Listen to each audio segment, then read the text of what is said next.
Powerful hands often dig deep, but greed digs deeper still. In a sun-baked enclave, an HOA president mistook a black farmer for an easy mark. She ordered an illegal tunnel under his fields, siphoning the aquifer to crown their manicured paradise. He looked solitary, outmatched, tied to soil and memory. But the land had taught him pressure, patience, and how water answers theft. When his well faltered, he redirected the flow through their hidden vein, turning fountains to geysers and lawns to swamps. By the time the flood receded, their scheme, sponsors, and swagger would be drowned, and justice would speak. Before we go any further, comment where in the world you are watching from and make sure to subscribe, because tomorrow's story is one you don't want to miss. Anthony Ridley stood at the edge of his field as the Texas sun painted the morning sky in streaks of orange and pink. The fresh dawn air carried the earthy scent of fertile soil and growing crops. He bent down, scooping up a handful of dark earth, letting it sift through his weathered fingers. This land knew his touch, just as it had known his father's and his grandmother's before that. The irrigation pipes hummed softly as water flowed from the ancient aquifer deep beneath his property. Anthony walked the rows of his corn crop, checking each section of pipe for proper flow. His boots left careful prints in the soft dirt between the growing stalks.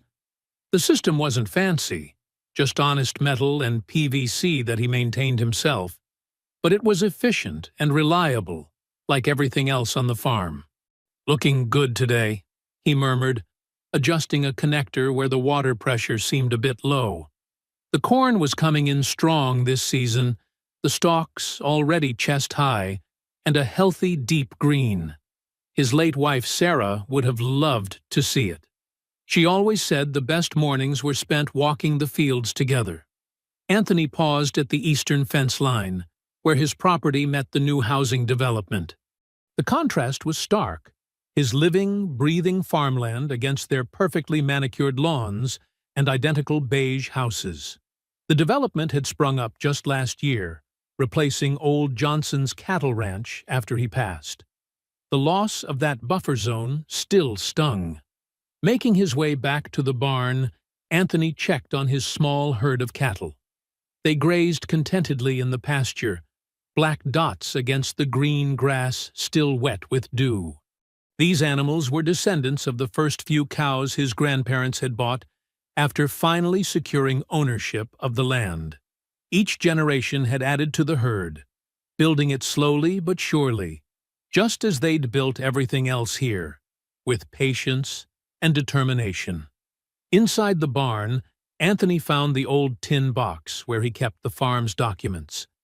The deed was there, yellowed but carefully preserved in a plastic sleeve.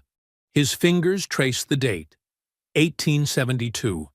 That was when his great-grandparents, just a decade after emancipation, had managed to buy these first 40 acres. They'd been sharecroppers before that, working land that belonged to others, dreaming of the day they'd have their own. "You'd be proud," he whispered to their memory. The farm had grown to over 200 acres now, each addition paid for in full, each improvement made with their own hands. The aquifer had been their salvation during the tough years when drought had withered other farms. That underground river had never failed them. Anthony spent the rest of the morning checking fence lines and mending a broken gate hinge. The work was peaceful, punctuated only by the occasional lowing of cattle and the distant calls of meadowlarks. Around noon, he drove his old pickup to the far western field to check on the soybeans he'd planted there. The temperature rose as the day wore on, but Anthony barely noticed. This was the kind of heat that meant life to his crops, the kind that drew the precious water up from the aquifer through limestone and soil to nourish everything it touched.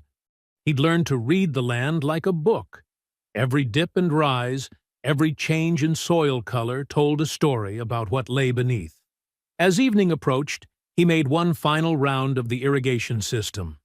The water pressure seemed a bit lower than usual, but that wasn't uncommon this time of year. Still, something felt off. The cattle were restless, clustering together instead of spreading out to graze, as they usually did at dusk. After dinner, Anthony sat on his porch, a habit he'd kept since Sarah passed. The stars were beginning to appear in the darkening sky, and crickets struck up their evening chorus. He could see lights coming on in the housing development, each window a perfect square of artificial brightness. The night settled in, bringing with it the familiar sounds of his land: wind in the corn, the distant hoot of an owl, the rustle of small creatures in the undergrowth. But then something else caught his attention. At first, it was so faint he thought he might be imagining it. A low rumble, like distant thunder, except it came from below rather than above. Anthony stood, walking out into the yard. The vibration was clearer now, a mechanical grinding that seemed to come from deep within the earth itself. His cattle, usually settled for the night, began to move uneasily in their pasture, their nervous lowing carrying across the darkened fields. Anthony pressed his palm flat against the ground, feeling the tremors more distinctly now. Whatever it wasn't natural. No earthquake or settling earth made sounds like that. The rumbling grew stronger, then faded, only to return again, moving like some giant underground creature tunneling beneath his land. In the darkness, his cattle bunched together, their shapes barely visible, but their distress clear in their movements and sounds. Anthony stood in the night, listening to that strange mechanical grinding beneath his feet, a sound that had no place here among the natural rhythms of his farm. The vibrations traveled through his boots, up his legs, setting every nerve on edge with their alien presence. The noise seemed to be coming from the direction of the housing development, but that made no sense. What could they be doing at this hour that would shake the earth itself? Anthony remained still, focusing on the sound, trying to understand what he was hearing. His cattle continued their nervous movements, their hooves drumming softly against the ground as they shifted in the dark, adding their own percussion to the unsettling symphony beneath the soil. The next morning dawned hazy and humid. Anthony was already up before sunrise, his sleep disturbed by memories of those strange vibrations. He pulled on his work boots and headed straight for the eastern fence line, where he'd heard the sounds strongest. The dew-dampened grass soaked his pant legs as he walked. Something bright caught his eye, a flash of orange among the green. Drawing closer, he found surveyor stakes driven into his soil, their neon tips like warning flags. They formed a line, spaced every 20 feet or so, running parallel to the development's fence. What in the world? Anthony knelt to examine one of the stakes. The plastic tag attached to it bore numbers and markings he didn't understand, but the stake was fresh, the disturbed soil around its base still loose. These hadn't been here yesterday. Behind the stakes, deep tire tracks cut through his field, the kind made by heavy equipment, not regular trucks. The tracks led to a clearing just beyond his property line, where the grass had been completely flattened. Anthony's jaw tightened. Someone had brought machinery onto his land without permission. He followed the tracks back toward the development. A familiar voice called out from the other side of the fence. "Morning, Anthony." It was Dale Henderson, whose small ranch bordered both Anthony's farm and the new houses. The old rancher was walking his fence line, something he did every morning like clockwork. "Dale," Anthony nodded, walking over to meet him. "You see any equipment out here last night?" Dale's weathered face creased with concern. "Sure did. Big trucks, the kind they use for serious digging. Came in after dark, which ain't normal for construction work." He spat into the grass. "Been hearing things, too. Word is those developers are planning something big." "What kind of big?" Anthony asked, though his stomach was already knotting with suspicion. "Don't rightly know," Dale shook his head. "But that HOA president, that Marjorie Kane woman, she's been bragging about some fancy water feature they're putting in. talking about raising property values, making the place more exclusive. He said the last word like it tasted bad. Anthony looked back at the surveyor's stakes. They need permits for that kind of work. Should, Dale agreed. But you know how things work around here lately. Money talks, paperwork walks. He adjusted his hat, squinting at the morning sun. Them developers got the county eating out of their hand. Building inspector's brother-in-law works for their construction company, if you catch my meaning. Anthony caught it all too well. He'd seen how the development had skirted regulations before, cutting down protected trees and filling in wetlands with barely a whisper of protest from local authorities. Keep your eyes open, Dale advised. Something ain't right about all this. They're moving too fast, working odd hours, like they don't want folks seeing what they're up to. After Dale moved on, Anthony walked the entire line of stakes, counting 23 in total. They formed a perfect arc that curved away from the development and into his field. He pulled out his phone and took pictures, making sure to capture the tire tracks and the flattened clearing as well. Throughout the day, Anthony tried to focus on his regular tasks, feeding livestock, checking irrigation lines, fixing a broken tractor belt. But his mind kept returning to those stakes and what they might mean. The water pressure in his irrigation system seemed even lower today, though the aquifer had never failed before. Late afternoon brought the sound of engines from the development's side. Anthony walked to the fence line and saw several large trucks pulling away, including a drilling rig. The workers ignored his presence, avoiding eye contact as they packed up their equipment. He waited until the sun had set, darkness settling over the land like a heavy blanket. The night was quieter than the previous one. No mechanical grinding, no restless cattle. But that only made Anthony more suspicious. Taking a shovel from his truck, he returned to the line of stakes. He chose one near the middle of the arc and began to dig. The soil gave way easily, too easily for land that hadn't been worked. Someone had already disturbed this earth recently. 3 feet down, his shovel struck something hard. Anthony carefully cleared away more dirt, revealing a section of new concrete. He pressed his palm against it and felt a faint vibration, like water moving through a pipe. The pieces started coming together in his mind. The surveyor's stakes, marking a curve. The late-night work. The dropping water pressure. The HOA's planned water feature. His hands tightened on the shovel handle as anger rose in his chest.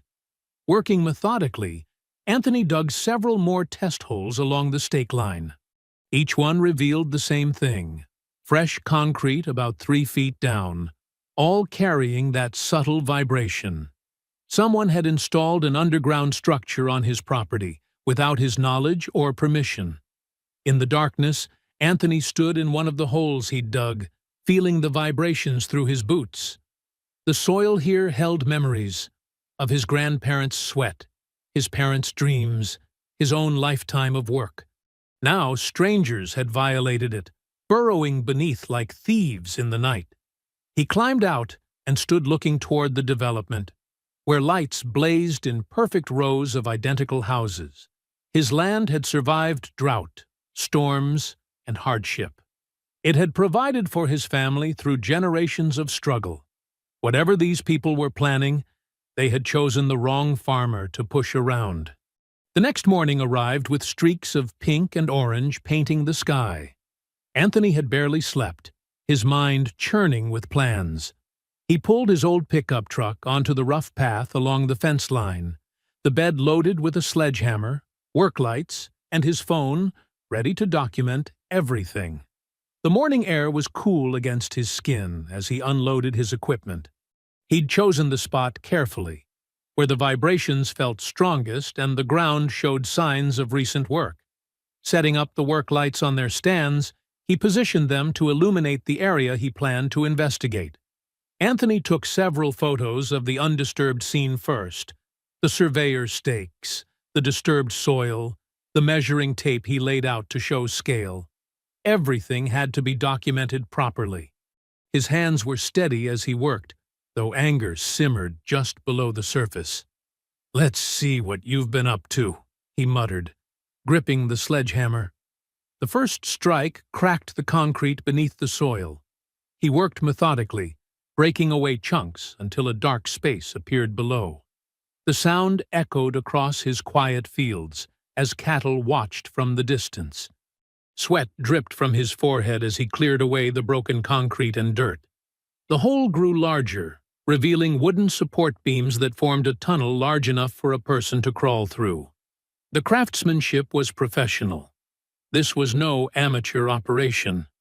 Anthony set up his phone on a tripod, making sure it captured everything. "This here's my land," he spoke clearly for the recording. "Been in my family for 3 generations. Never gave permission for any construction." He panned the camera to show the GPS coordinates displayed on his other phone, then focused back on the tunnel. The sound hit him first, a steady rushing noise that grew louder as he cleared more debris. Water, just as he'd suspected.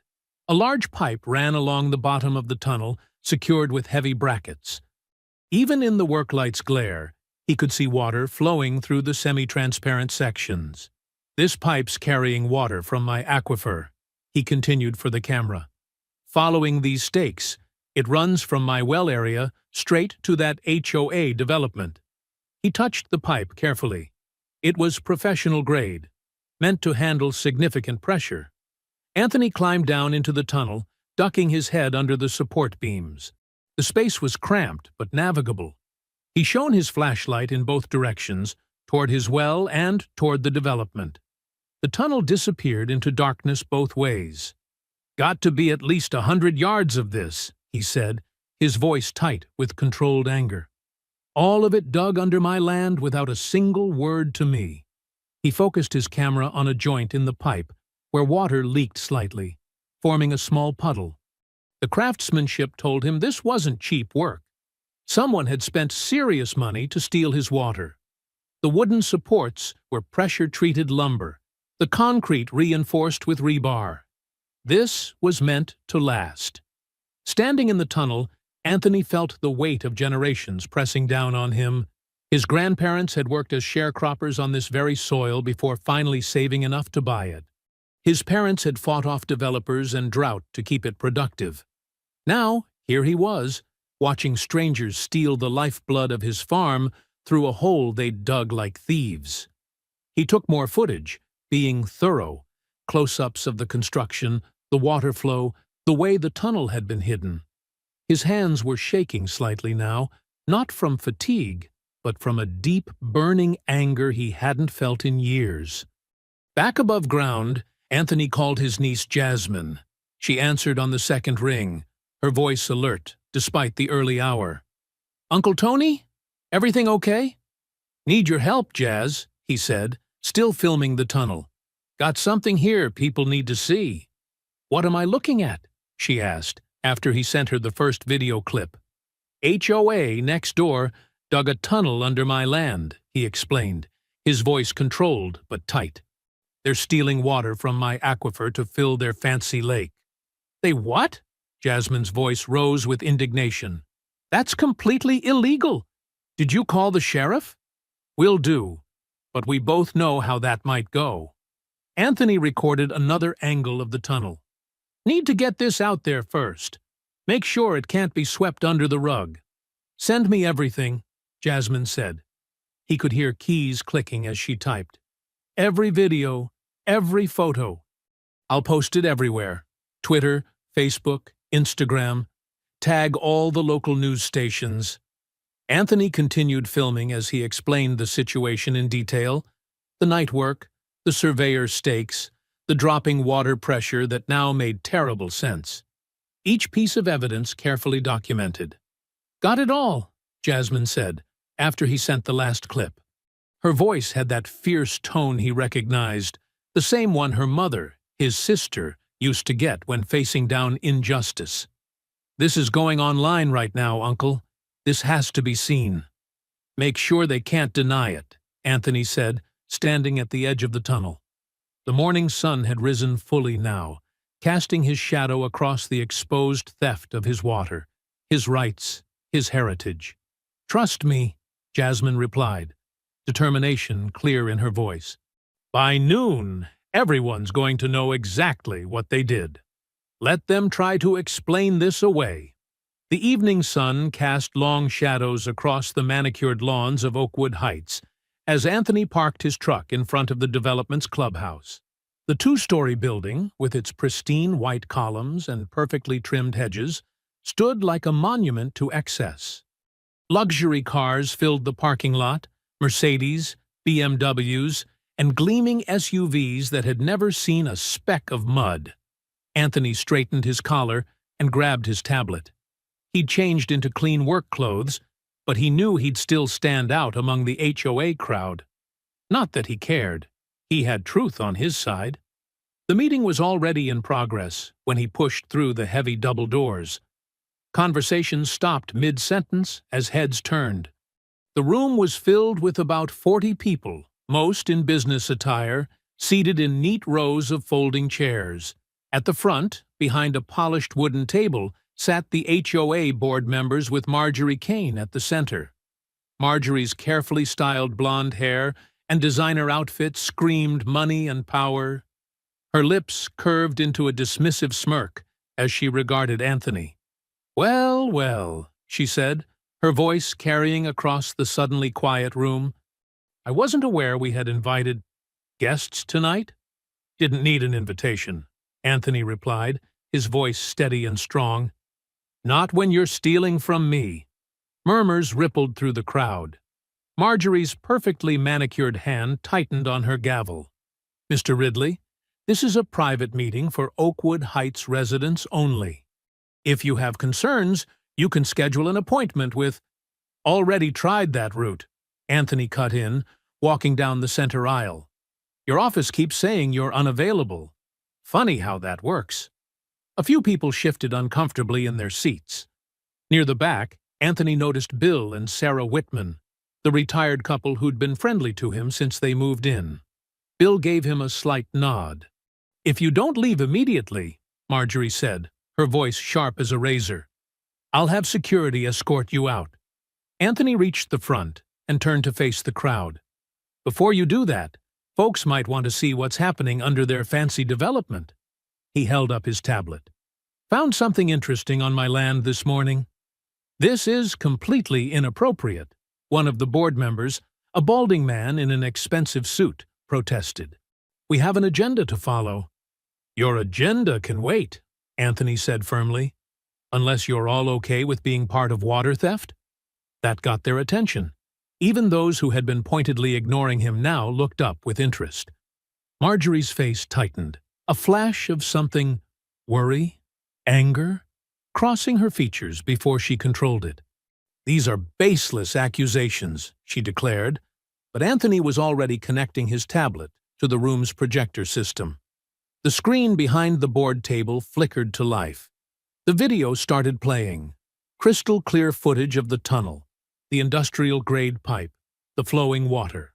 Anthony's steady voice narrated the discovery, explaining the GPS coordinates and the direct line to the development's lake. Gasps filled the room. Someone whispered, "Oh my God!" Sarah Whitman covered her mouth in shock, while Bill's face darkened with anger.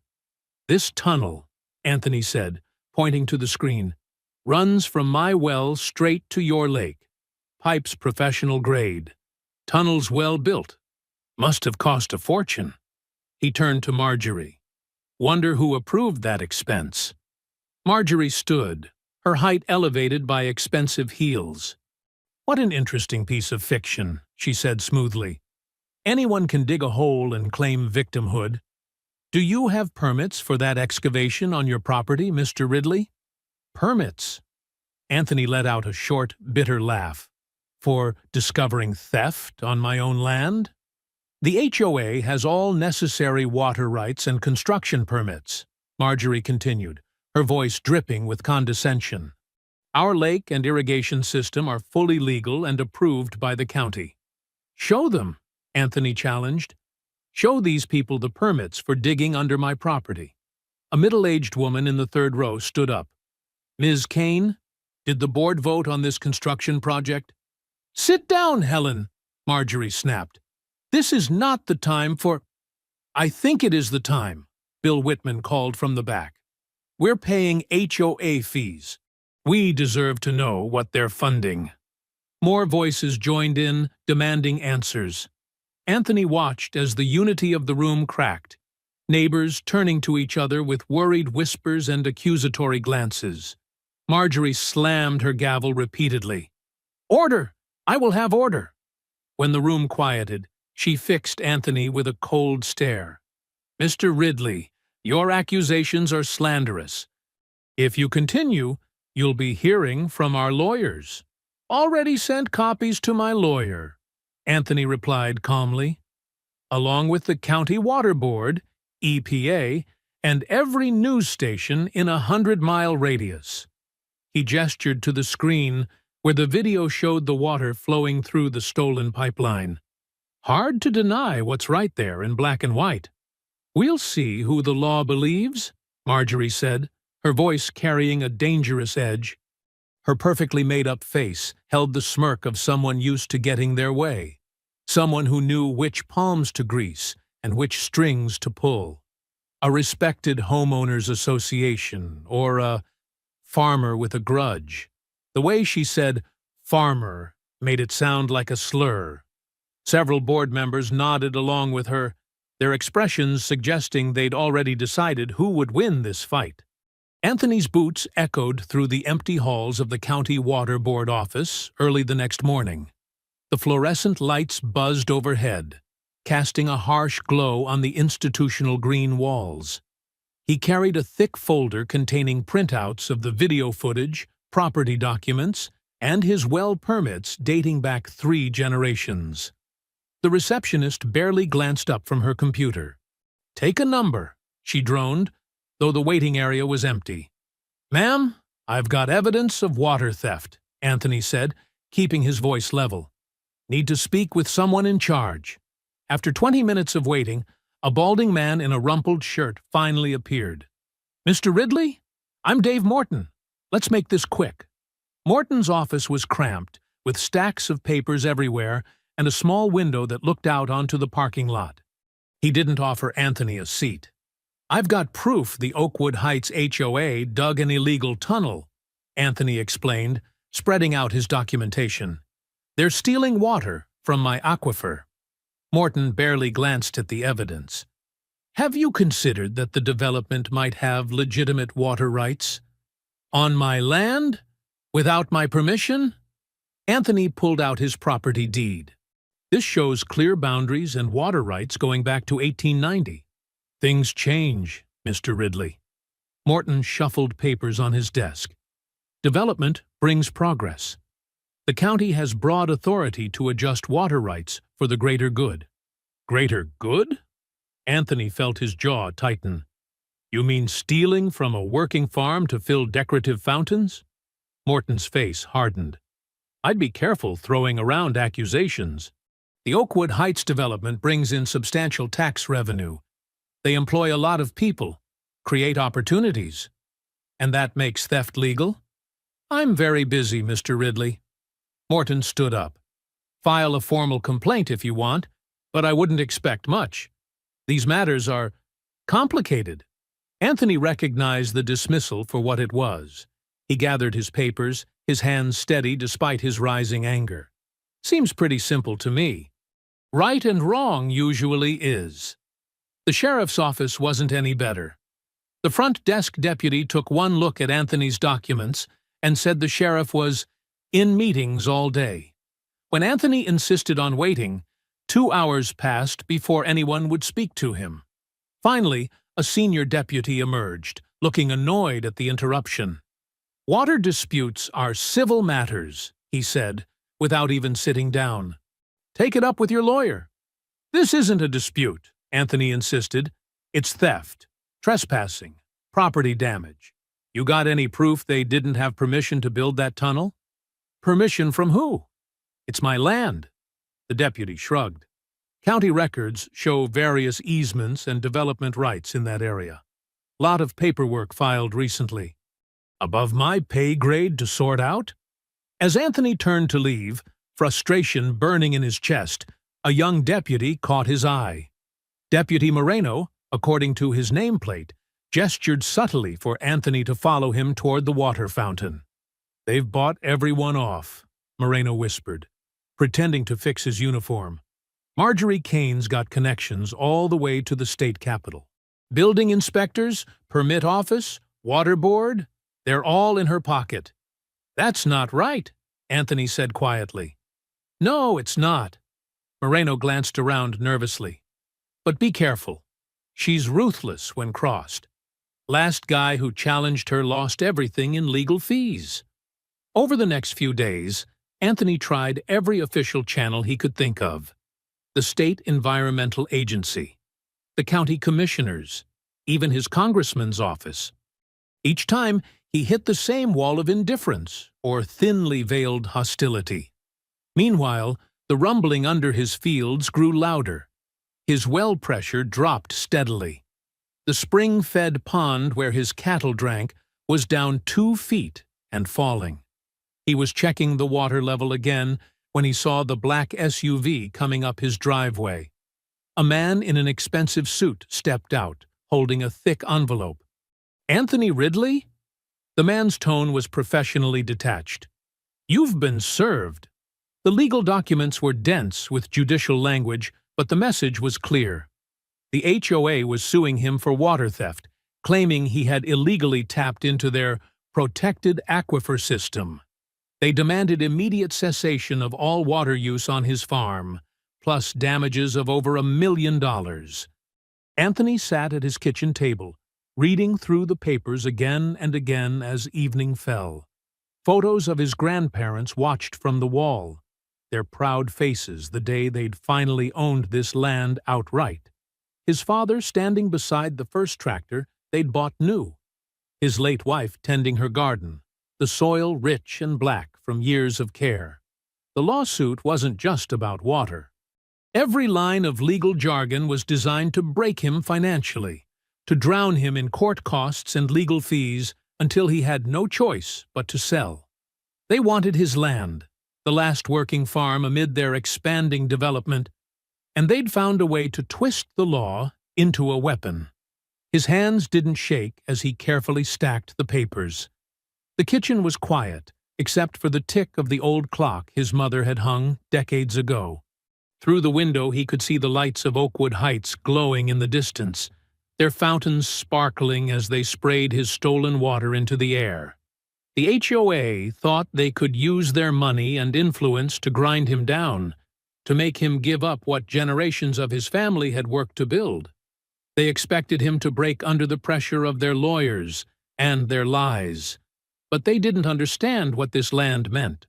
They didn't know the strength that ran as deep as the aquifer they were trying to steal. Anthony's grandfather had taught him that some things were worth fighting for, no matter the cost. Anthony's kitchen filled with morning light as Jasmine spread their evidence across the table. Her teacher's organization skills showed in the neat stacks of labeled folders and color-coded tabs. "Look at this timeline I made, Uncle," she said, pointing to a detailed chart. "Every incident, every interaction with the HOA, it's all here. And these red marks? That's when our well pressure started dropping." Anthony nodded, studying the pattern. "You've done good work here, baby girl." "I'm not done yet." Jasmine pulled out her laptop. "That video of the tunnel? It's got over 50,000 views now. People are sharing their own HOA horror stories in the comments. We're not alone in this. Sharing stories won't stop them stealing our water," Anthony said quietly. "No, but it shows a pattern." Jasmine's fingers flew over the keyboard. "And look, 3 other farmers in different counties reported similar incidents. Same developer, same tactics. They're trying to push out family farms all over the state." Anthony's pastor, Reverend Marcus, sat across from them, his weathered Bible beside him on the table. He'd known Anthony's family for 30 years, had buried Anthony's wife and parents. "The Lord tells us to seek justice," Reverend Marcus said, his deep voice gentle but firm. "But he also warns us to be wise as serpents. These people, they're counting on you to react with anger, to make mistakes." "I am angry," Anthony admitted. "They're not just stealing water. They're trying to steal our history, everything my family built." "Then we fight smart," Jasmine insisted. "I've been talking to Bill and Sarah Whitman from the development. They're retired military, bought in before Marjorie Kane took over the HOA board. They've got copies of all the original planning documents." "The ones that don't show any tunnel?" Anthony asked. "Exactly." Jasmine pulled out more papers. "And Sarah used to do community organizing. She knows how to research property records, track money trails. She's found some interesting connections between Marjorie and the county commissioners." Reverend Marcus leaned forward.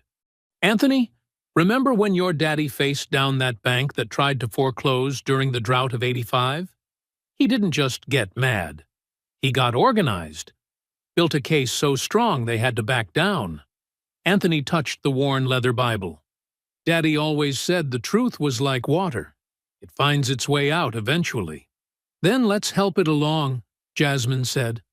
She opened another folder. "I've got statements from 3 former construction workers who quit when they realized the tunnel was illegal. They're willing to testify." They worked through the morning, building their case piece by piece. Anthony brought out old photographs showing the original well placement, property surveys from his grandfather's time, water quality reports going back decades. Each document told part of their story. "We need to show it's not just about the water," Reverend Marcus said. "It's about a pattern of corruption, of powerful people thinking they can take whatever they want." "Like this," Jasmine said, pulling up an email on her phone. "Remember Mrs. Johnson's flower shop? The one that used to be at the edge of the development? Sarah found proof the HOA deliberately flooded her basement, then called code enforcement about the mold. Forced her to sell for pennies on the dollar." Anthony's jaw tightened. "Mrs. Johnson was at my wife's funeral, brought food for 3 days straight. And here's something else." Jasmine spread out a series of satellite photos. "See how the development keeps expanding? Each time, they target family-owned properties, create problems with water, roads, whatever it takes. Then swoop in when people can't fight anymore.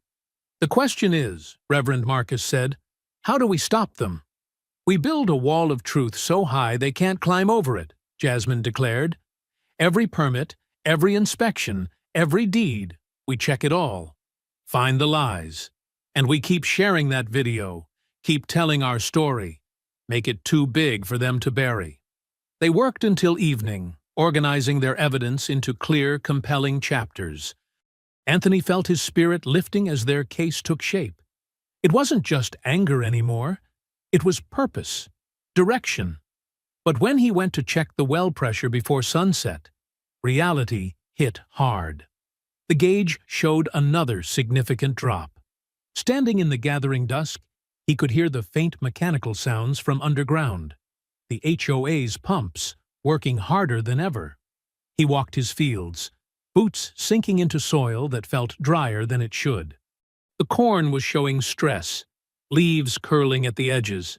His cattle clustered around the shrinking pond, sensing the change. At the fence line, he could see the lights of Oakwood Heights blazing against the darkening sky. Their fountains still danced, throwing up graceful arcs of stolen water. Music drifted from the clubhouse. Another HOA party, celebrating their successful community. The well gauge clicked steadily lower as he watched. Each tick represented more of his family's lifeblood being drained away. All their careful documentation, all their evidence, it meant nothing to the pumps grinding away beneath his feet. Anthony touched the dry earth, feeling the vibrations of the machines.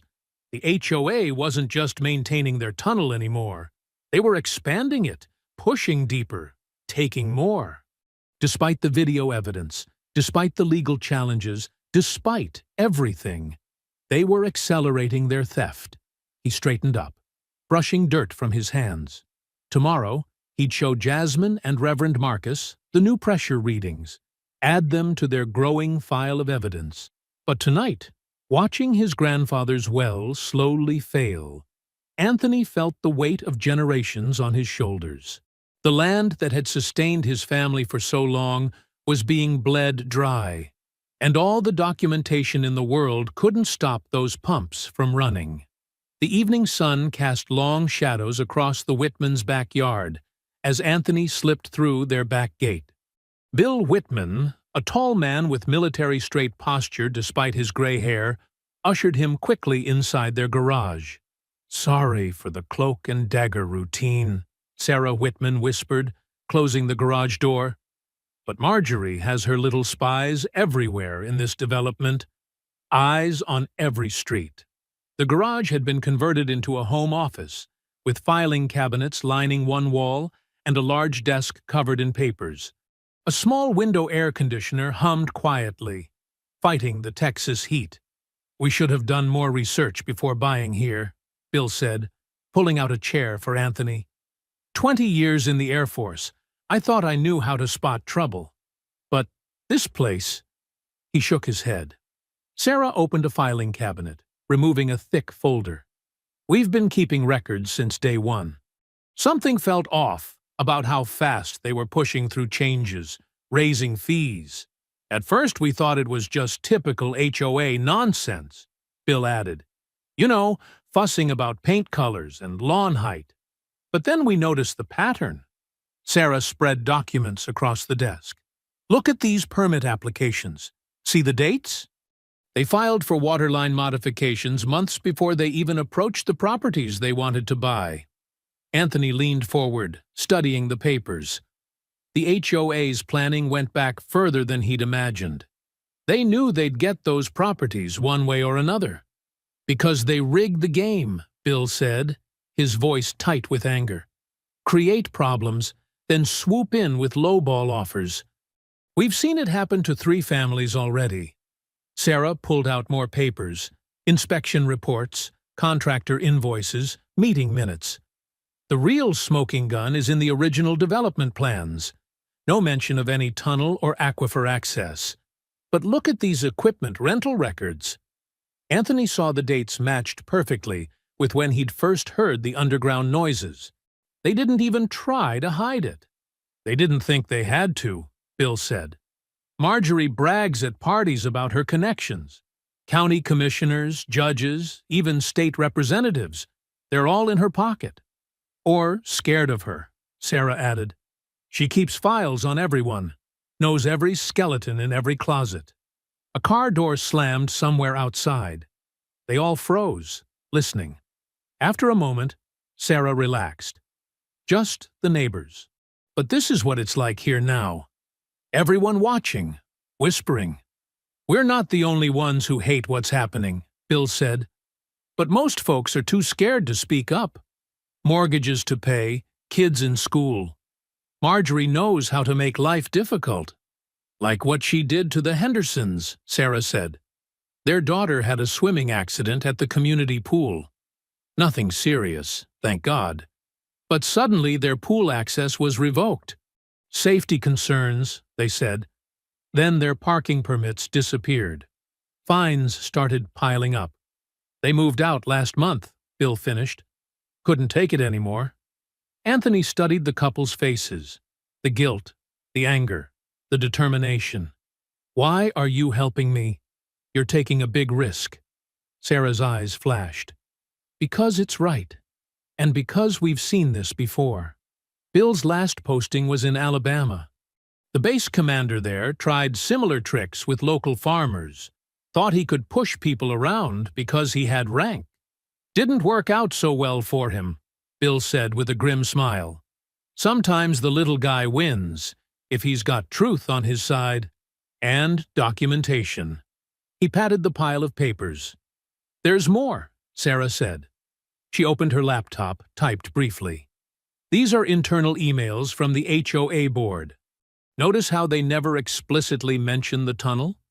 Always use code words: infrastructure improvement, resource acquisition. Coward's language, Bill muttered. Too afraid to write down what they're really doing. Anthony took photos of each document with his phone, careful to capture every detail. The evidence was damning, proof of systematic corruption, of calculated theft. You need to be careful with these, Sarah warned. If Marjorie figures out where they came from, I'll protect you, Anthony promised. No one will know. It's not just us we're worried about, Bill said. These people, they played dirty. That fire at the Martinez place last year? Everyone knows it wasn't electrical like they claimed. Sarah touched Anthony's arm. We've seen what they do to people who stand up to them. Just watch your back. They packed the documents carefully into a plain manila envelope. Bill checked the street through the blinds before leading Anthony to the back gate. We'll keep gathering what we can, Sarah whispered. There are others here who want to help. Good people who hate what's happening. Anthony gripped their hands in thanks, then slipped away through the growing darkness. He took a roundabout route home, watching for followers, but the development streets were quiet except for the endless fountain displays. His farm felt different as he approached. Darker, more threatening. The security light he'd left on by the barn was dark.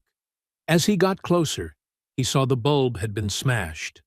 The note was pinned to the barn door with a hunting knife, the blade driven deep into the wood. The paper fluttered in the evening breeze, white against the weathered red paint. 4 words in neat typewriter print: "Sell now before it gets worse." Anthony stood there, feeling the weight of the documents in his hands, hearing Bill and Sarah's warnings echo in his mind. The knife gleamed dully in the last light of day, its message as clear as the words on the paper. The county courthouse stood tall and imposing in the morning sun, its limestone walls gleaming. Anthony straightened his tie, the same one he'd worn to his wife's funeral, and took a deep breath before climbing the wide steps. His lawyer, Maria Chen, met him at the entrance. She was young but fierce, recommended by Jasmine, who knew her from law school.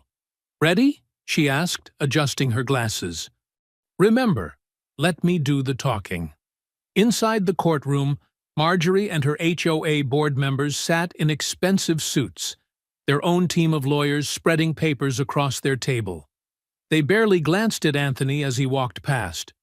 Judge Harrison, a weathered man with steel-gray hair, called the court to order. Marjorie's lead attorney stood first, launching into practiced arguments about property rights and development needs. "The HOA's infrastructure projects are fully permitted," he declared, waving documents. "Mr. Ridley's accusations are baseless attempts to obstruct progress." Maria rose calmly when her turn came. "Your Honor, we have evidence that those permits were obtained through fraud." She approached the bench with the files from the Whitmans, careful not to reveal their source. "These documents show systematic deception in the HOA's applications." She displayed the timeline of equipment rentals, overlaid with satellite photos showing unauthorized construction. "The HOA began tunneling before any permits were issued. They're stealing water from a historic aquifer that sustained my client's farm for generations," Marjorie whispered urgently to her lawyer, who jumped up with objections. But Maria was ready. She played Anthony's video of the illegal tunnel, then showed the original development plans with no mention of water diversion. "And most damning," Maria continued, "these internal HOA communications show board members deliberately concealing their true intentions." She handed over printed emails, watching Judge Harrison's expression darken as he read. The HOA's lawyer tried to dismiss the evidence as circumstantial, but his voice lacked conviction. Judge Harrison held up his hand for silence. "I've seen enough," he said. "The evidence suggests serious irregularities in the HOA's conduct. Until a full investigation can be completed, I'm issuing an immediate injunction. All water diversion activities must cease." Marjorie's face turned red. She started to speak, but her lawyer grabbed her arm, whispering frantically. Furthermore, the judge continued, the HOA will be required to seal any unauthorized tunnels within 48 hours. Failure to comply will result in substantial penalties. Anthony felt a weight lift from his shoulders. For weeks, he'd carried the burden of fighting alone. But now, finally, someone in authority was seeing the truth. Court adjourned, Judge Harrison declared, bringing down his gavel. Outside the courthouse, reporters gathered around Maria as she summarized the ruling. Anthony spotted Jasmine in the crowd, beaming with pride. She hugged him tight. "I knew you'd win, Uncle," she said. "Truth always comes out." They drove back to the farm together, Jasmine calling ahead to spread the good news. By evening, supporters began arriving. The Whitmans slipping in discreetly through the back way. Other neighbors Anthony hadn't even known were on his side. His kitchen filled with the smell of home cooking as everyone contributed dishes. Sarah Whitman brought her famous peach cobbler. The Martinez family arrived with still warm enchiladas. Even his pastor stopped by with a chocolate cake. Anthony set up folding tables in the yard, stringing lights between the trees. The evening air was soft and cool, carrying the scent of blooming jasmine. For the first time in weeks, he could hear natural sounds instead of construction noise, crickets chirping, leaves rustling, his cattle moving quietly in their pasture. Jasmine helped arrange plates and cups, pausing occasionally to show people the latest social media response to their victory. "The story's gone national," she said. "People are calling it a triumph of justice over greed." Bill Whitman raised his glass. "To Anthony," he said, "for showing us all how to stand up to bullies." "To evidence," Maria added with a smile. "And judges who actually read it." Anthony looked around at the gathered faces, friends old and new, united in their belief in right over wrong.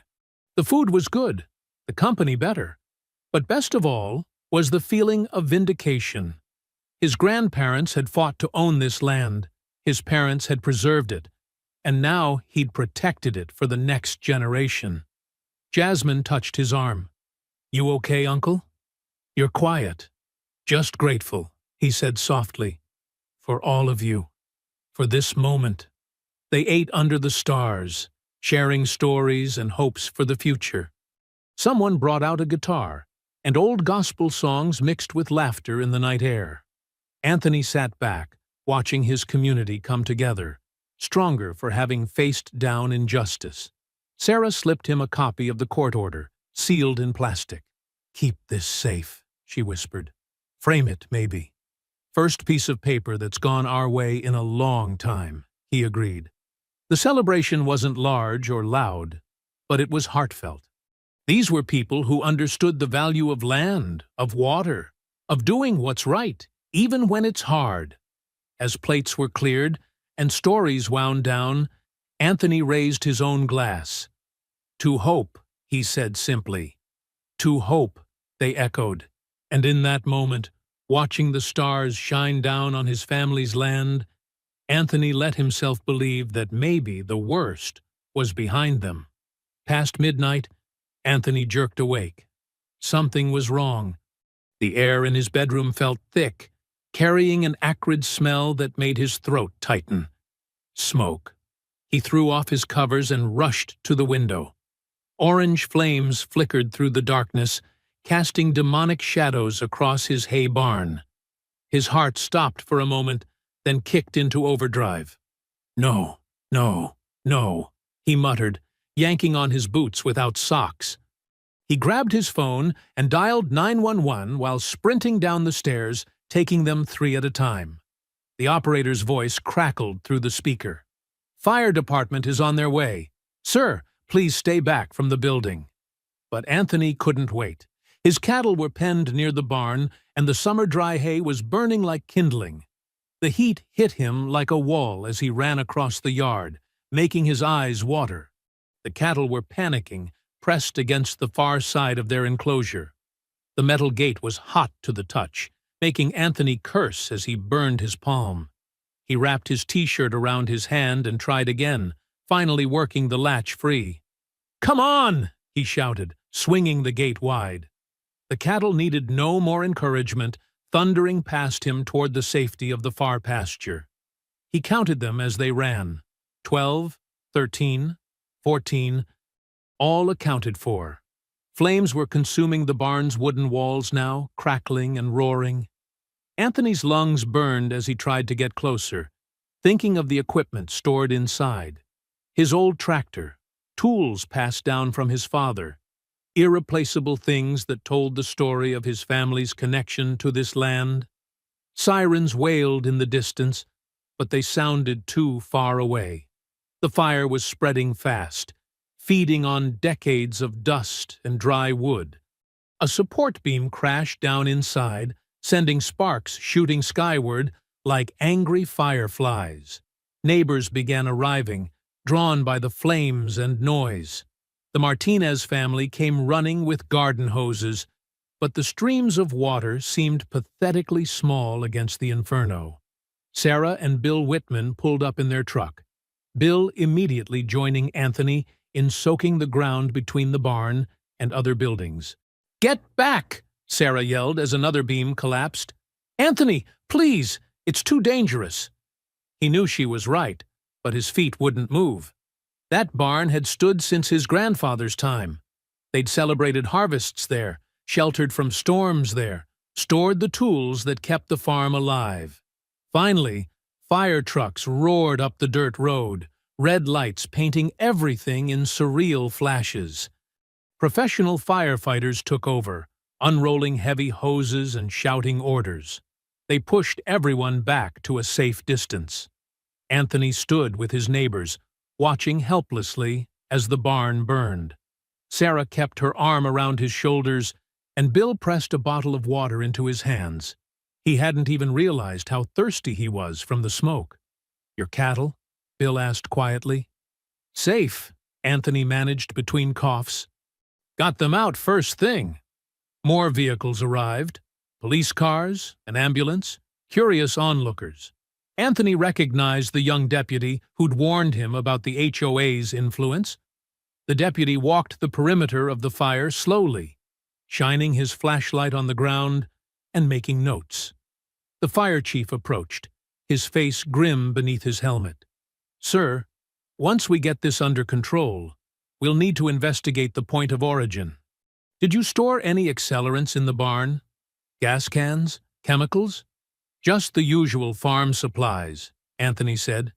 But they were all properly stored. He'd learned that lesson early from his father.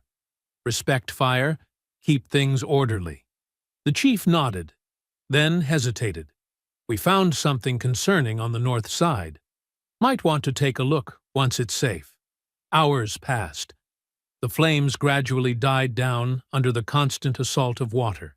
By dawn, the barn was a smoking skeleton of blackened beams and twisted metal. The rising sun revealed the full extent of the destruction. And something else. The deputy called Anthony over, pointing to marks in the dirt. "2 sets of footprints," he said quietly. "And this." He indicated a plastic gas can lid, partially melted but clearly new. Not one of Anthony's old containers. "Doesn't prove anything," the deputy added quickly, seeing Anthony's expression. "Could have blown here from anywhere." But they both knew that wasn't true. The lid was too heavy to blow in the wind, and the footprints told their own story. Someone had crept up, poured accelerant around the barn's base, and lit it up before running away. The fire chief's official report would probably call it cause unknown. The police would file it away as unsolved. But Anthony knew exactly who was behind this. The same person who'd threatened him with ruin at the HOA meeting. Exhausted and still coughing from smoke inhalation, he watched the firefighters spray down the last hot spots. His clothes were soaked with sweat and water, his hands dirty and scraped from fighting to free the cattle. The sun climbed higher, promising another hot Texas day. Sarah brought him coffee in a thermos. "We'll help you rebuild," she said firmly. "The whole community will." Anthony nodded, but his throat was too tight to speak. The barn had been more than just a building. It was a piece of his heritage, a symbol of everything his family had built here. Now it lay in ashes because someone wanted to break his spirit. The deputy made a show of taking photos and measurements, but his earlier words hung in the air. They've bought everyone off. Even if he found proof, would anyone act on it? The morning sun beat down mercilessly as Anthony watched 3 county vehicles pull up his driveway, kicking up dust clouds. He recognized Wesley Thompson, head of the water board, stepping out in his pressed suit that looked ridiculous for the setting. 2 other officials followed, carrying clipboards and wearing expressions that made Anthony's stomach tighten. "Mr. Ridley," Thompson called out, not bothering to hide his smirk. "We're here about the temporary freeze on HOA water usage." Anthony wiped his hands on his jeans and walked over slowly. He'd been checking his well's water level again. It had dropped another foot since yesterday. "The investigation isn't finished," he said firmly. Thompson pulled out an official-looking document. "Actually, it is. Our experts found insufficient evidence of any wrongdoing by the HOA. The freeze is being lifted, effective immediately." "Insufficient evidence?" Anthony's voice rose. "I showed you the tunnel. I have video of their illegal pumping system."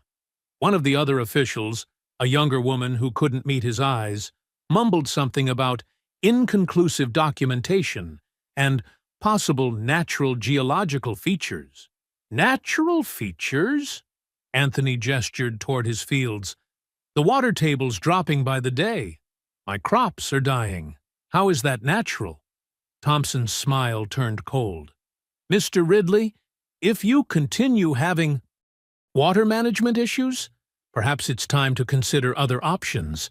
I understand the HOA has made several generous offers to purchase your property." The threat wasn't even subtle anymore.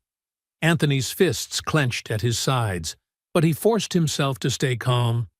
Getting angry wouldn't help. That's what they wanted. "This is my land," he said quietly. "Been in my family for generations. We survived droughts, storms, and worse than this." "Times change," Thompson replied. "Progress comes whether we want it or not." He handed Anthony a copy of the order and turned back to his vehicle. "Good day, Mr. Ridley." Anthony stood in the dust of their departing cars, the paper crumpling in his grip. Through the fence line, he could see the HOA's ornamental lake sparkling in the distance, fountains spraying his stolen water into the air.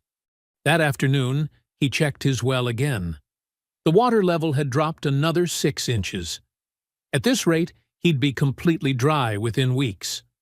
His cattle were already drinking from emergency tanks he'd had to fill with expensive city water. He walked his fields slowly, touching the withering corn stalks.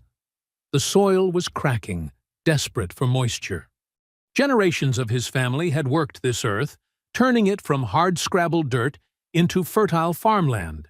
Now he was watching it die, killed by rich people's fountains and artificial lakes.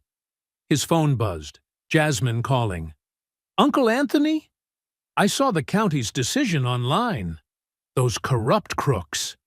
Her anger was a mirror of his own pain. "Language," he said automatically, though his heart wasn't in it. "But it's true.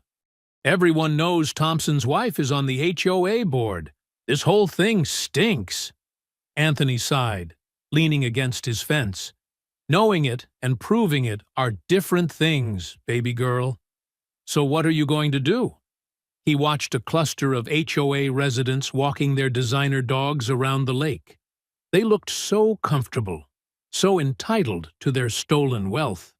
"I'm still thinking on that." After hanging up, he drove to check his furthest field. The irrigation pipes there were running at barely a trickle now. He knelt and placed his hand on the ground, feeling the parched earth beneath his palm. His grandfather's voice echoed in his memory. "Land remembers, son. Every kindness, every cruelty, it all leaves a mark." Evening brought no relief. Anthony sat at his kitchen table, reviewing bills by lamplight. Water delivery costs were mounting. Without rain or his well, he'd be bankrupt by harvest time. The HOA knew this. It was part of their plan. Through his window, he could see the development's lights reflecting off their lake. Music drifted over.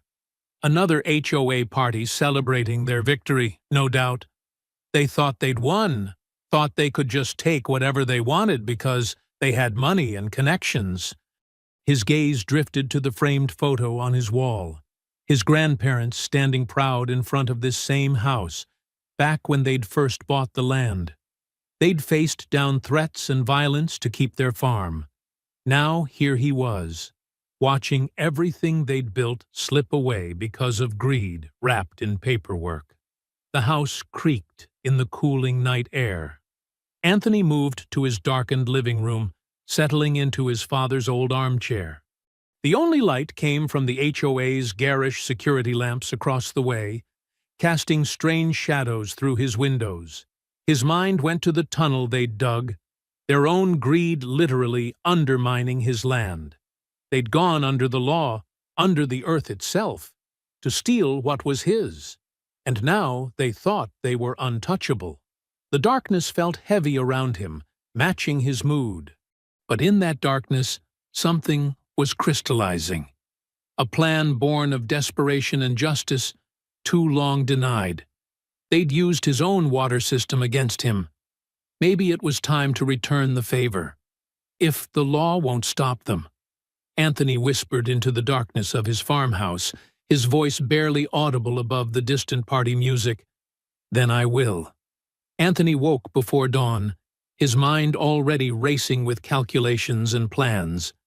He'd spent half the night studying old irrigation manuals and sketching diagrams at his kitchen table. Now, with the first gray light seeping through his windows, he knew exactly what needed to be done. He pulled on his work boots and grabbed his toolbox. The metal handles were smooth from decades of use. First his father's hands, then his own. In the barn, he collected lengths of heavy-duty hose, pressure gauges, and the special gate valves he'd ordered last week. Each piece was part of the puzzle. The tunnel entrance was hidden behind thick brush near the fence line. Anthony cleared it carefully, not wanting to attract attention. The HOA's security patrols rarely came this far out, but he couldn't take chances. As he worked, sweat darkening his shirt despite the early hour, he thought about how they'd used this same tunnel to steal from him. Now it would become their undoing. He laid out his tools methodically, just as his father had taught him. A rushed job is a botched job, he muttered, checking each fitting and connection. The tunnel's construction was actually impressive. Steel-reinforced concrete, proper drainage slopes, even ventilation. They'd spent a fortune to steal his water in style. Around mid-morning, Bill Whitman appeared at the fence. The retired veteran looked nervous but determined. "Brought you those schematics you asked for," he said quietly, passing a rolled-up tube through the fence. Sarah copied them from the HOA office while volunteering. They show every water line in the development. Anthony nodded gratefully. "Thank you. Both of you. I know this isn't easy. What they're doing isn't right," Bill replied firmly. "Sarah and we should have spoken up sooner. Maybe if more of us had—" "You're speaking up now," Anthony said. "That counts for something." After Bill left, Anthony spread the schematics across his truck's hood. The drawings confirmed what he'd suspected. The HOA's water system was beautifully engineered, but fundamentally flawed. They'd designed it to handle the steady flow they were stealing from his well, not the full pressure his irrigation system could generate when properly configured. He worked through lunch, connecting new pressure control valves to his main line. Each one had to be perfectly calibrated. Too little pressure would make his plan ineffective. Too much could rupture the pipes before they served their purpose. His hands moved with practiced certainty, checking each seal twice. The sun climbed higher as Anthony ran new supply lines through his fields. He laid them in the irrigation ditches, hiding them under loose soil. Anyone watching would think he was just maintaining his regular watering system. Let them think that. Let them stay comfortable in their stolen security. Around 2 o'clock, Jasmine brought him lunch, a sandwich and cold tea. She watched him work while he ate, her young face creased with worry. "Uncle Anthony, are you sure about this? What if they try to blame you for damages?" He wiped his hands carefully before answering. "Can't blame me for their illegal tunnel failing. That's on them." He smiled slightly. "Besides, paper trails go both ways. I've documented every drop they've stolen, every complaint I've filed, every corrupt official who looked the other way." After Jasmine left, Anthony focused on the most crucial part, rerouting his main well pump. The huge machine thrummed with power as he adjusted its settings, increasing its capacity to maximum. He'd never run it this hard before, but desperate times called for desperate measures. He installed pressure monitors at key points, each one carefully calibrated. The digital readouts blinked steadily, showing the system was ready. Next came the control gates, heavy steel valves that would direct the water flow exactly where he wanted it. Each one had to be perfectly aligned. The afternoon wore on as Anthony checked and rechecked every connection. He couldn't afford any weak points or leaks. The HOA had built their tunnel to steal water slowly, steadily, like thieves in the night. But water could be a battering ram when properly directed, and Anthony knew every trick about handling water pressure that 3 generations of farming had taught his family. At 5 o'clock, he heard the HOA's evening social starting up. Music drifted across his fields as the residents gathered around their stolen lake. Anthony watched them through his binoculars, drinking wine, laughing, celebrating their victory over the simple farmer next door. They had no idea what was coming. As the sun began its descent, painting the sky in shades of orange and purple, Anthony made his final preparations. He checked each pressure gauge one last time, made sure every valve was sealed tight. The moment had come. Standing at his main control panel, Anthony took a deep breath. The same hands that had nurtured this land for decades now moved with grim purpose, closing off his regular irrigation valves one by one. Each click and thunk of the heavy handles felt like sealing a fate. Finally, he reached for the last control, the emergency redirect valve. This would send the full force of his well pump straight into their tunnel.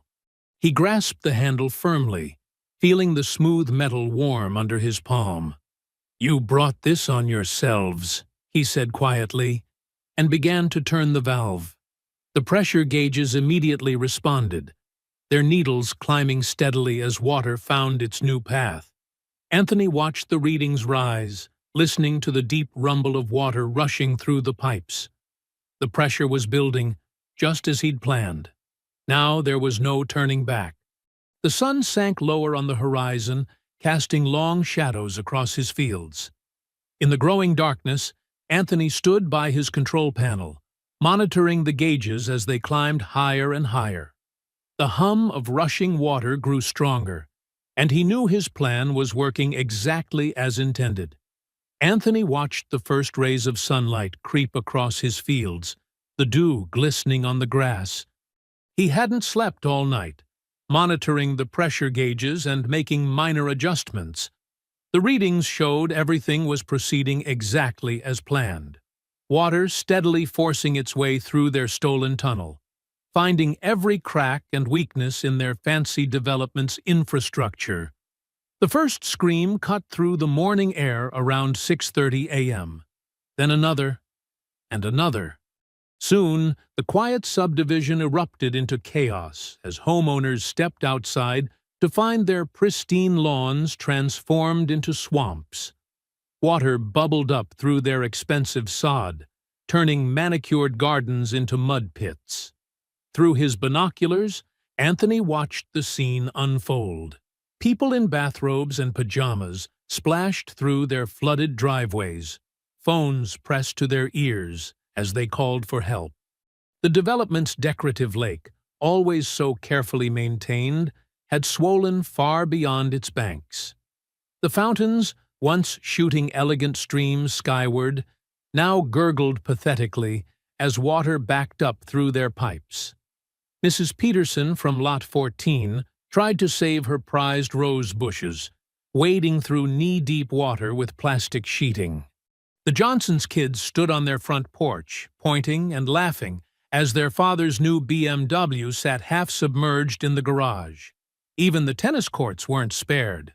The carefully leveled playing surface now resembled a series of small ponds.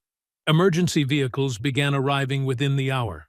Their sirens echoed across Anthony's fields as fire trucks and utility crews tried to navigate the flooded streets.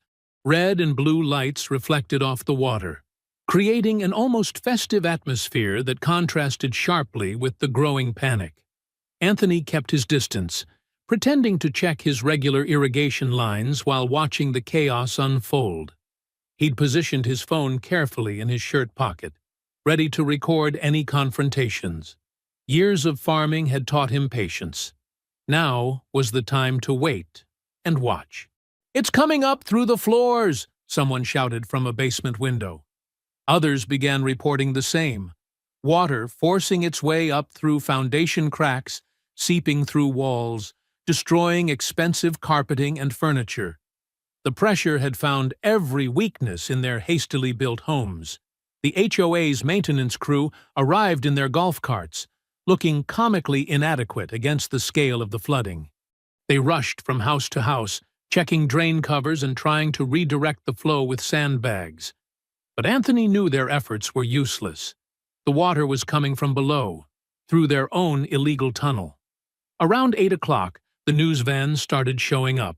Reporters in rain boots waded through the streets, microphones held high, broadcasting the disaster live. Homeowners crowded around them, eager to share their outrage and confusion. "We just woke up to this. Everything's ruined. Where is all this water coming from?" Bill and Sarah Whitman stood on their porch, watching the scene with knowing looks. They caught Anthony's eye across the fence and gave slight nods. They understood what was happening, and more importantly, why it was necessary. The development's showpiece, their stolen lake with its expensive fountain, finally gave way around 9. The artificial banks, never designed to handle such volume, crumbled under the pressure. A wave of water crashed through the surrounding gardens, taking with it thousands of dollars worth of landscaping and outdoor furniture. Anthony could hear Marjorie Kane's voice now, shrill and commanding as she arrived on the scene. She stormed through the flood in designer rain boots, barking orders into her phone and pointing accusingly at various workers. Her perfect hair was frizzed by the humidity, her makeup running in the morning heat. "This is sabotage!" she screamed, spinning in circles as she tried to direct the emergency response.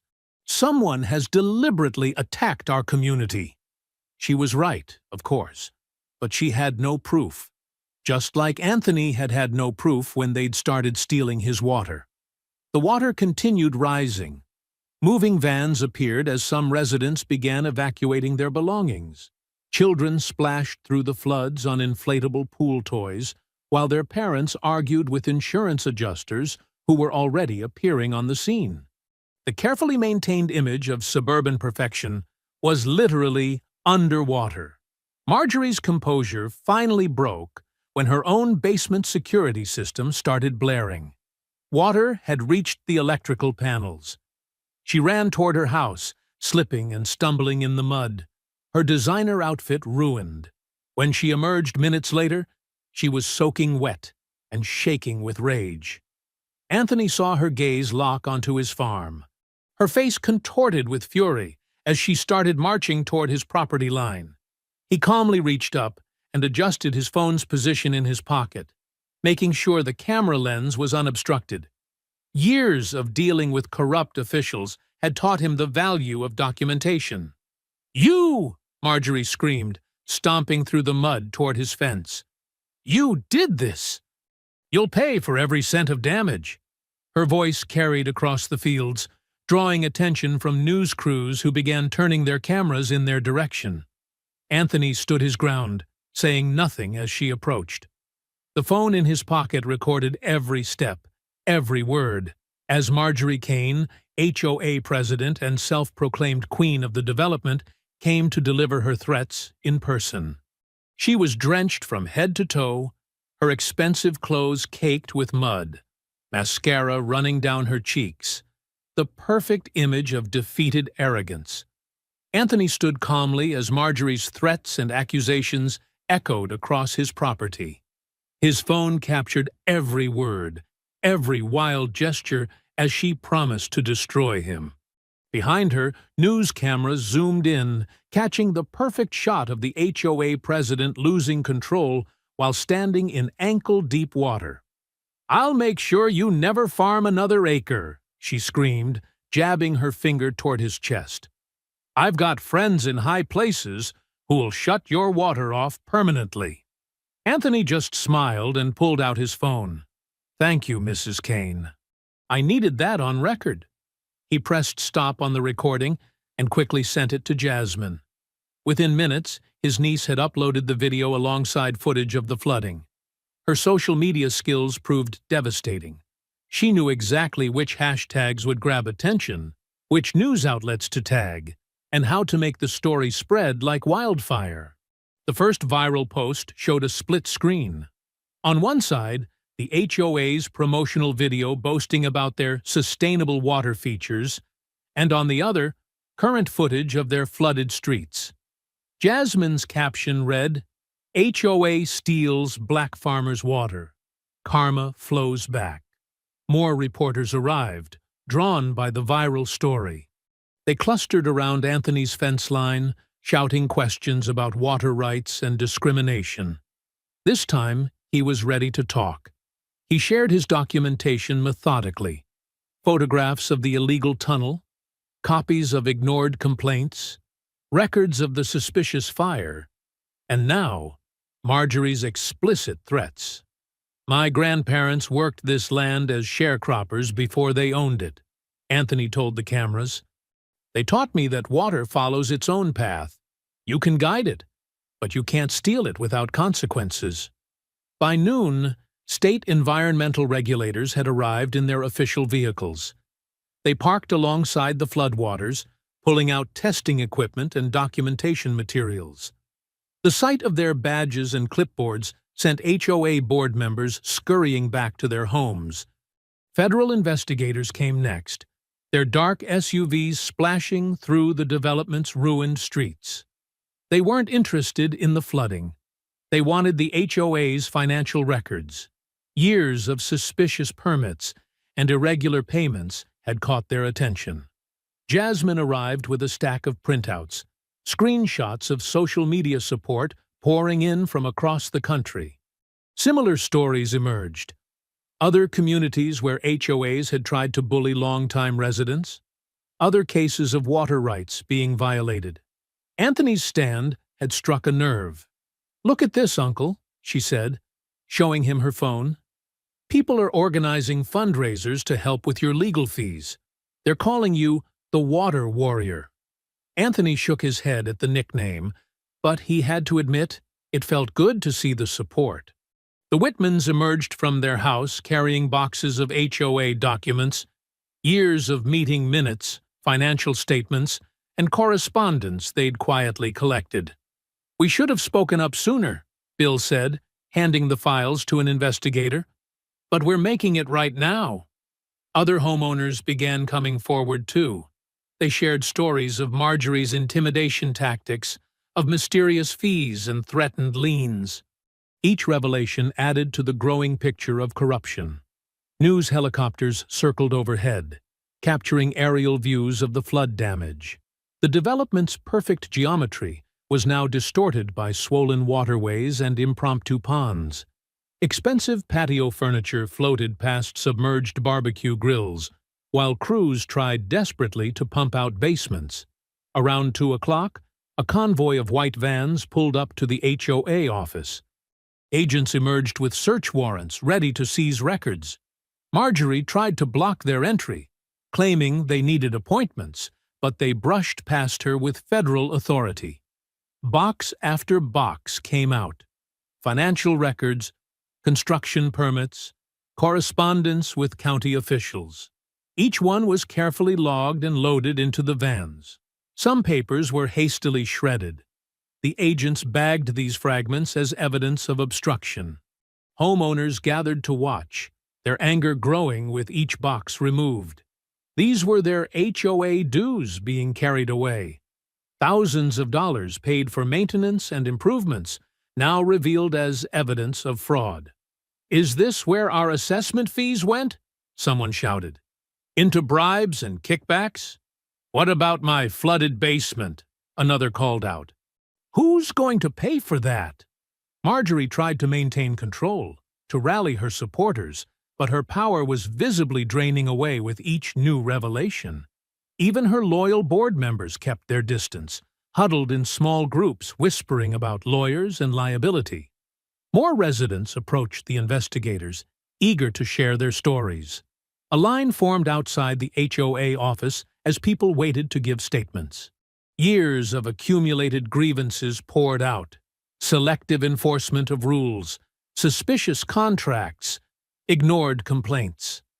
The Whitmans organized an impromptu meeting in their garage, helping neighbors document damage and connect with authorities. Sarah's background in community organizing proved invaluable as she helped coordinate responses and gather evidence. "Everything has to be recorded," she insisted, passing out notepads. "Every threat, every mysterious fee, every time they ignored your complaints. It all matters now." Anthony watched from his property as the scene unfolded. The water was finally receding, leaving behind mud-stained lawns and waterlogged gardens. The development's carefully maintained facade had been literally and figuratively washed away. Marjorie stood in the middle of it all, her designer outfit ruined, her authority crumbling. She tried to approach the federal agents to explain her side, but they were more interested in the documents than her excuses. Her phone rang constantly. Lawyers, contractors, angry homeowners, but her usual confident answers had turned to desperate stammering. "Mrs. Kane," residents called out, their voices growing angrier. "Where's our money? What have you been doing with our fees?" They crowded around her, demanding explanations for years of suspicious activity suddenly exposed. Weeks later, Anthony sat in the federal courthouse, his hands folded calmly in his lap, as he watched the proceedings unfold. The courtroom was packed, reporters filled the press section, and angry homeowners occupied every available seat. Even the standing room at the back was crowded with spectators eager to see justice served. The lead investigator took the stand, methodically presenting evidence through a series of slides projected on the courtroom screen. Each image told part of the story. Bank statements showing suspicious transfers, permits issued without proper inspection, emails discussing payoffs to county officials. "Your Honor," the investigator said, pointing to a particularly damning document, "this check for $50,000 was labeled as landscaping services, but was traced to an offshore account belonging to the county water board chairman." Marjorie shifted uncomfortably in her chair at the defense table. Her usually perfect appearance had suffered during her weeks under investigation. Her designer suit looked rumpled, and dark circles showed through her makeup. Her attorneys whispered urgently to each other, scribbling notes as the evidence mounted. The prosecutor stood, holding up a thick binder. "The government will now present evidence of systematic environmental violations spanning 5 years. She began laying out photos of the illegal tunnel construction, along with soil samples showing contamination from improper drilling. Mrs. Kane personally approved these operations, the prosecutor continued, despite receiving multiple warnings about aquifer damage. She then orchestrated a cover-up, including the destruction of inspection reports and threatening witnesses. Anthony noticed Bill and Sarah Whitman sitting a few rows ahead. They had testified earlier about the HOA's pattern of intimidation and financial misconduct. Sarah caught his eye and gave him a supportive nod. The court fell silent as security footage from the night of the barn fire played on the screen. The grainy video showed two figures approaching with gas cans, then fleeing in a car registered to one of Marjorie's contractors. Phone records displayed next revealed calls between Marjorie and the contractor just before and after the fire. The defendant didn't just steal water, the prosecutor declared. She orchestrated a campaign of harassment and destruction against Mr. Ridley when he dared to stand up to her illegal activities. Several former HOA board members had already pleaded guilty to lesser charges in exchange for testimony. They described meetings where Marjorie bragged about her influence with local officials and planned ways to force Anthony off his land. Mrs. Kane told us the tunnel was legal. One former board member testified, avoiding Marjorie's glare. She said she had all the permits. When Mr. Whitman asked to see them, she threatened to put a lien on his house. The evidence kept coming. Fake inspection certificates, altered water quality reports, receipts for bribes labeled as consulting fees. Each revelation drew gasps from the spectators and triggered furious note-taking by the reporters. A hydrogeologist testified about the damage done to the aquifer. The illegal tunneling disrupted natural water flow patterns, he explained, pointing to underground mapping displays. If Mr. Ridley hadn't exposed this when he did, the entire aquifer could have been permanently compromised. Anthony's niece Jasmine sat beside him, squeezing his hand as particularly difficult evidence was presented. The photographs of his burned barn, the threatening notes, the recorded phone calls where Marjorie boasted about making his life impossible. The federal prosecutor approached the bench with another exhibit.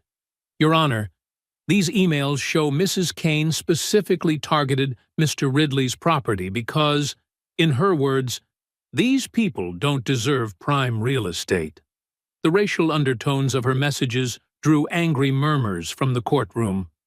Marjorie's lawyer attempted to paint the flooding as criminal vandalism, but expert testimony showed Anthony's actions had simply revealed the HOA's illegal infrastructure.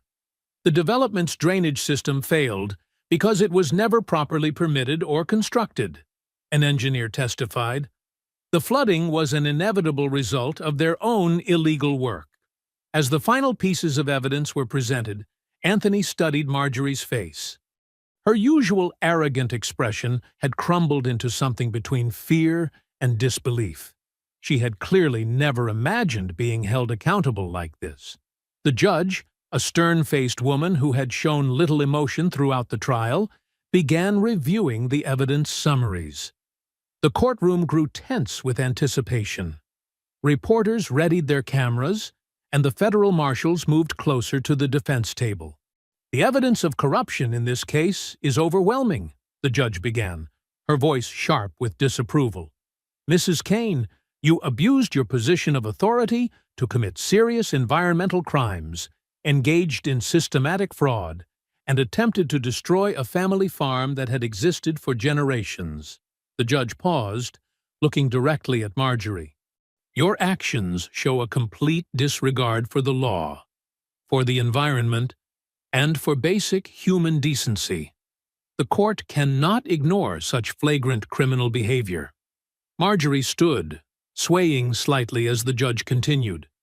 Given the severity of these crimes and the clear evidence of witness tampering, this court has no choice but to order you taken into custody immediately pending sentencing. The federal marshals stepped forward, handcuffs ready. Camera shutters clicked rapidly as they approached Marjorie, who seemed to shrink with each step they took toward her.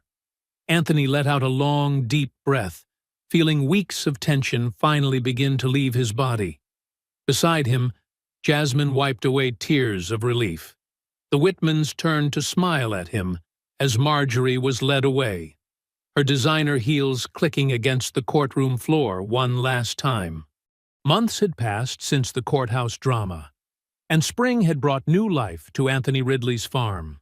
The morning sun cast long shadows across fields where young corn stalks pushed through rich soil, their leaves dancing in the gentle Texas breeze.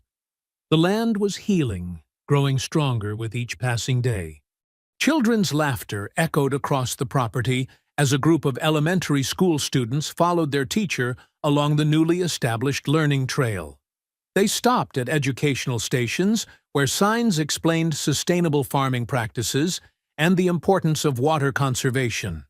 Anthony had used part of his compensation money to create this outdoor classroom, determined to turn his victory into something that would benefit future generations. "Mr. Ridley!"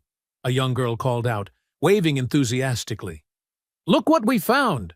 She held up a handful of earthworms, proud of her discovery in the composting area. Anthony smiled, remembering how his own grandfather had taught him about the importance of these humble creatures to healthy soil. "Those are nature's helpers," he explained, kneeling down to the children's level. "They make the soil rich, so our food can grow strong." The students crowded around, their faces bright with curiosity, as he showed them how to gently return the worms to their work underground. The restoration of his farm had become a community project. After the trial, neighbors from miles around had shown up with tools, seeds, and willing hands.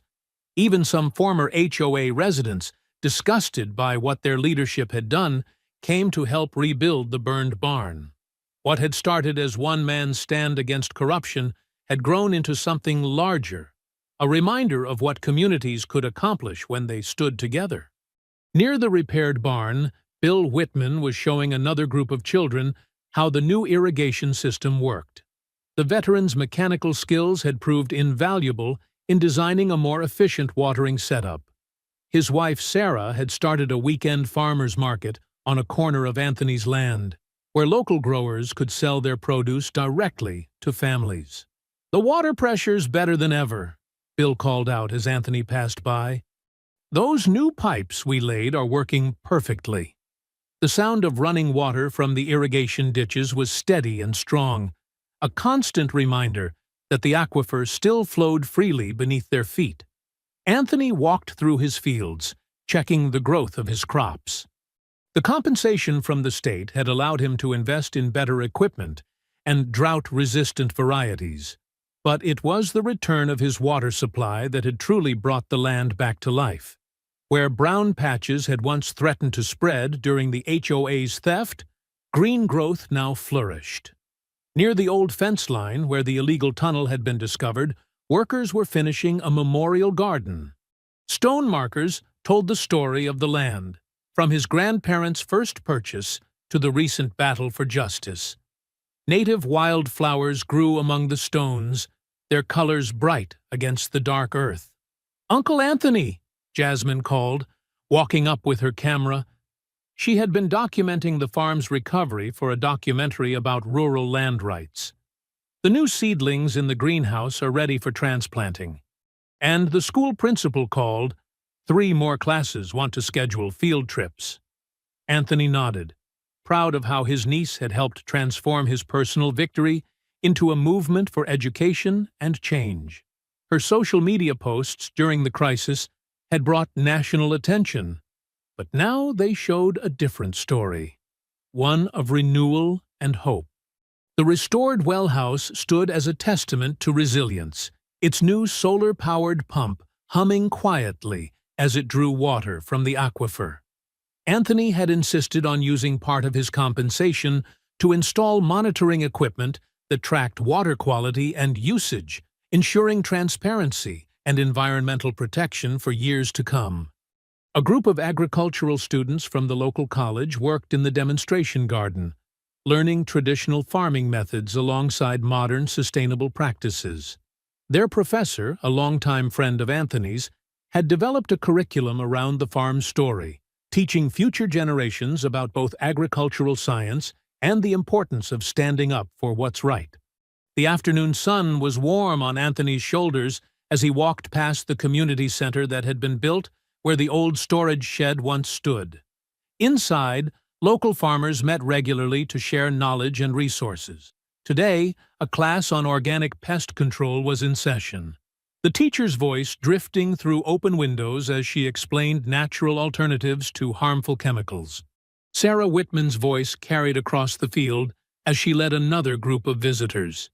This farm represents more than just agriculture, she was saying. It's about remembering our history and protecting what matters for future generations. Anthony smiled, knowing his late wife would have appreciated Sarah's dedication to sharing their story. The day wound down as the last school bus departed, leaving the farm peaceful in the golden afternoon light. Anthony walked the perimeter one final time, a habit he'd developed during the darkest days of the water theft. But now, each step was one of gratitude rather than worry. New saplings lined the drive where his grandfather had once planted trees, a symbol of faith in the future. Their leaves rustled in the evening breeze, small but strong, reaching toward the sky. Like the farm itself, they were young again, ready to grow into something greater. As the sun began to set, Anthony climbed the steps to his porch, the boards creaking familiarly under his feet. He settled into the old rocking chair, watching the water flow through the irrigation ditches that veined across his property. The sound was peaceful, constant, a rhythm that spoke of life and continuity. Dawn was just breaking, painting the sky in shades of pink and gold. Anthony stood at the porch railing, his hands wrapped around a steaming cup of coffee. Below, the irrigation ditches ran clear and strong, carrying life-giving water to every corner of his land. He took a deep breath of the morning air, rich with the scent of damp earth and growing things. In a quiet voice, steady with conviction, he murmured, "They thought they could bury us, but this land remembers who it belongs to." I hope you enjoyed that story. Please share it with your friends and subscribe so that you do not miss out on the next one. In the meantime, I have handpicked 2 stories for you that I think you will enjoy. Have a great day.